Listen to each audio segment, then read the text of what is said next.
চলে যাব এখান থেকে, কেউ থাকবে না। যিনি থাকার উনিই যখন থাকেন না, কারো কাছে মালাকুল মউত অনুমতি নিয়ে আসে না, আসবে না। শুধু একজন মুহাম্মদুর রাসূলুল্লাহ সাল্লাল্লাহু আলাইহি ওয়াসাল্লামের কাছে মালাকুল মউত যখন আসছেন, তো আল্লাহ বলছে বন্ধুর কাছে অনুমতি নিয়ে ঢুকবে। অনুমতি দিলে ঢুকবে, নাইলে ফিরে আসবে। বন্ধু আমার, খবরদার অনুমতি ছাড়া যায় গর্জায় ঢুকা যাবে না। আমাদের কারো কাছে অনুমতি নিয়ে আসবে না, ওনার কাছে অনুমতি নিয়ে গেছেন। তারপরও বলছে শোনো, ঢুকার অনুমতি দিলেই কিন্তু হাত রাইখা দিবা না, আবার অনুমতি নিবা, রাখবা কি রাখবা না।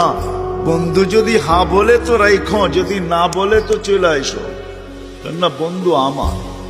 কার বন্ধু? হ্যাঁ, কার বন্ধু?